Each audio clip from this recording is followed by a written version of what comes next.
আসসালামু আলাইকুম, সবাই কেমন আছেন? আশা করি সবাই ভালো আছেন। আমার কাছে দূরে যেখান থেকে আমার এই ভিডিওটা দেখছেন সবাইকে অনেক অনেক ভালোবাসা এবং অনেক অনেক আন্তরিক শুভেচ্ছা রইল। সবাই সম্পূর্ণ ভিডিওটা দেখবেন। আমি সবার পাশে আছি, সবাই আমার পাশে থাকবেন। আজকে রান্না করব লাউ চিংড়ি। এখানে চিংড়ি মাছটা নিয়ে লাউ কেটে নিয়েছি, এখানে চিংড়ি মাছ বেছে ধুয়ে কুটে নিয়েছি। তো হচ্ছে চিংড়ি মাছদের লাউয়ের ভালোবাসা তো অন্যরকম একটা ভালোবাসা, কাঁঠালের পিরিতের মতো। তো কাঁঠালের আঠা যেমন, চিংড়ি মাছ আর লাউ সেরকম।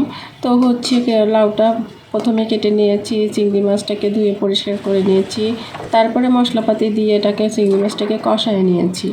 তো চিংড়ি মাছ আর লাউ কিন্তু সবারই প্রিয় নাকি জানি না, আমার অনেক ভাল লাগে এগুলো তরকারি। আর যে গরম পড়ছে বাংলাদেশে, যে পরিমাণ গরম, তো গরমের দিনে লাউ তরকারি অনেক ঠান্ডা তরকারি। তো এই লাউ চিংড়িটা আমার কমপ্লিট। এখানে কিছু মাছ ভেজে নিলাম। মাছটা না হলে আবার ভাত খেতে পারে না, তাই একটা মাছ ভেজে নিলাম। এটা হচ্ছে পুঁটি মাছ। তো বাড়ি থেকে বাজার থেকে নিয়ে আসছিল, আর ভাজা হয়নি। তারপরে একটু শাক ভেজে নিব, লাল শাক আনছে। তো লাল শাকগুলো দেখতে লাল, কিন্তু ভাজার পরে দেখি এটা ডাঁটা শাক। আগে ছোটোবেলায় যখন লাল শাক খাইতাম, ভাত লাল হয়ে যেত, কি ভালো লাগতো। আর এখন বাজার থেকে নিয়ে আসে লাল শাক হয়ে, রান্না করার পরে যায় হয়ে ডাঁটা শাক। মানে যে কি বলবো, কিছুই বুঝি না, এটার মধ্যেও 2 নাম্বারই চলে আসছে। তো এই শাকগুলো ধুয়ে বেছে কুটে নিলাম।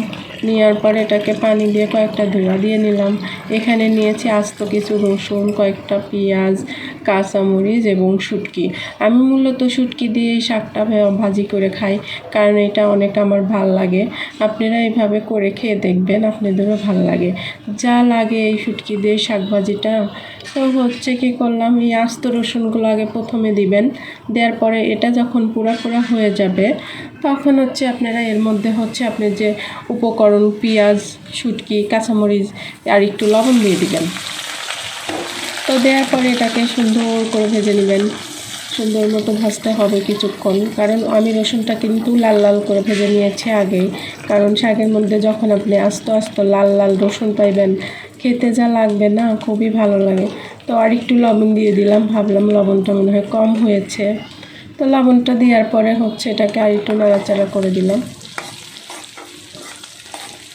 তো একটু সময় নিয়ে ভাজতে হবে, কারণ আমি তো জানিনি এখানে শুটকি দিয়েছি। শুটকিটা সিদ্ধ হতে আমি তেলের সাহায্যে শুটকিটা সিদ্ধ করতে চাচ্ছি, তার জন্য একটু লেট করতেছি।